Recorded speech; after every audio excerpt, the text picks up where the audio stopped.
Đấy nha các bạn nhé, hôm nay là mình đã Tết nhà em dễ cháo nhá. Bây giờ mình đã vào. Đây là anh dắt cháo chơi đây.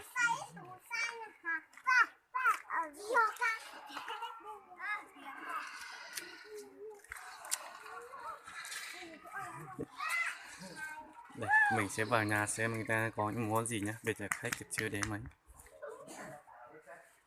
Đây, có chim. Đây các bạn. bao giờ cả đây vòng rõ gì à? Đây là bắt đầu bày luôn.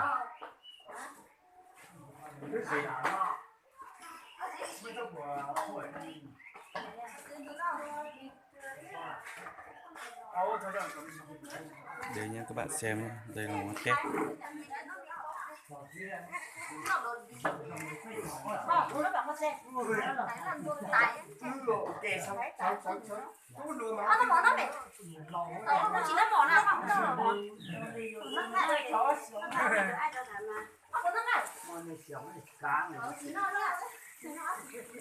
Đây người ta đang xào đậu phụ.找到老的当上碰的去啊，只能去吧。哎呀，找个捡个几个啊，找个找半天来买了活。啊，人嚟趁嚟，人嚟咗。捡個幾啊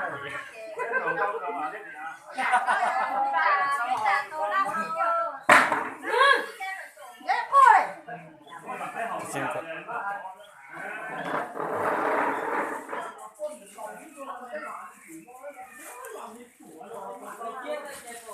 đây kẹo đặc căng.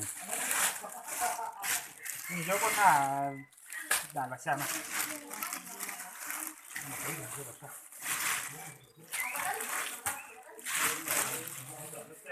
Con chế của mình nhiều nó thế sao tỏ ra cha ra mà con sao? Chanh chanh không? Nhiều con ngạc là cái cơ hao đó nó nhiều con hay. Đây. Xin non to.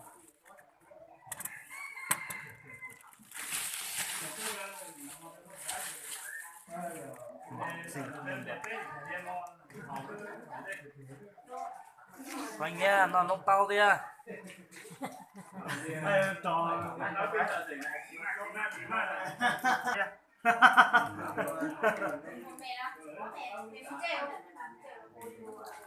Đây là món tí mình sẽ ngồi vào nhé.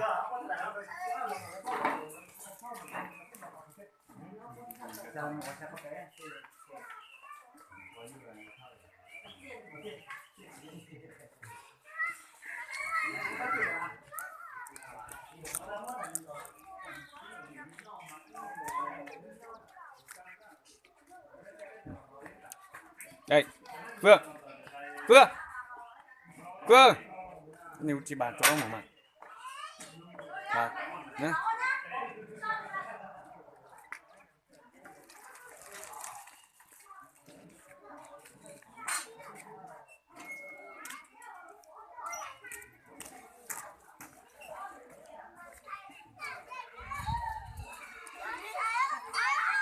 Đây, khách đã tới nhé.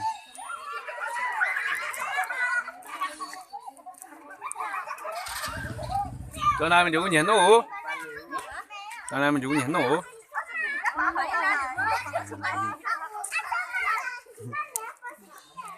Chị đi này mới làm gì thế này thì tụi mình nhiều rồi chắc thôi. Qua lên một xí rồi.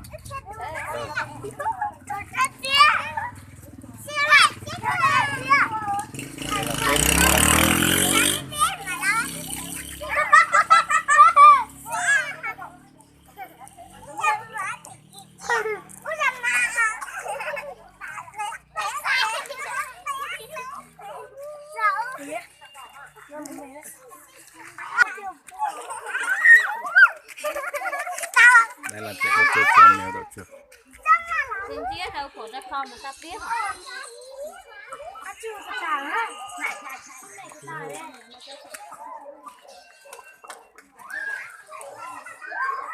Đi đâu con? Ừ? Mày đi đâu?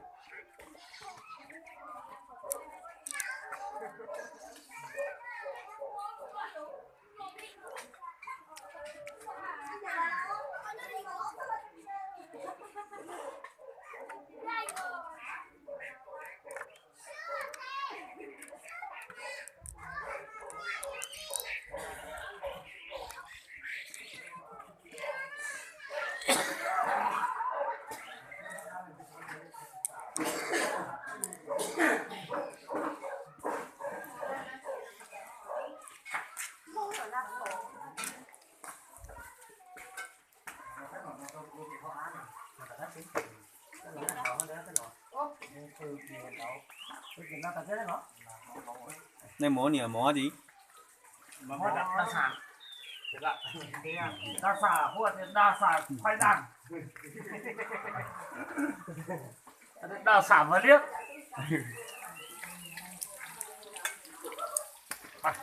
món này là đa sản tập à một cái uống một con cái sủa chỉ cần mắt lẩu sao đấy phải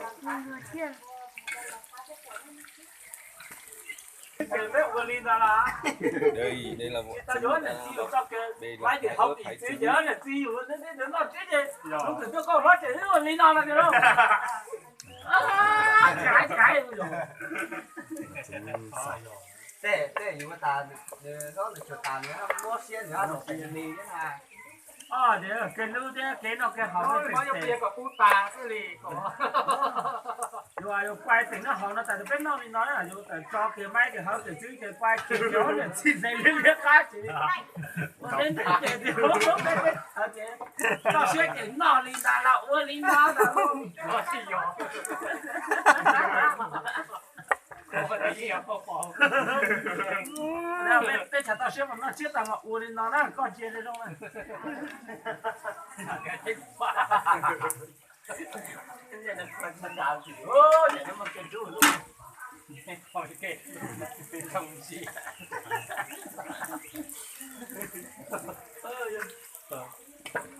chọn nó hậu tao lấy cái tao để gì tôi biết cắt lưng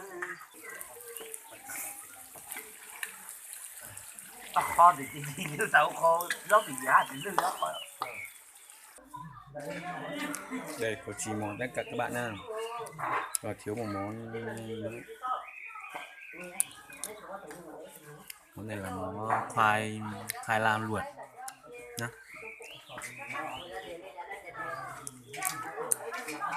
Đây là rượu.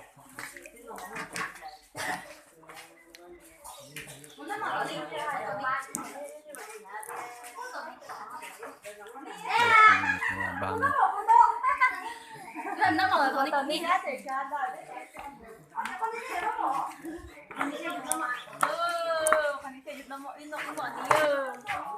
Bà sẽ cùng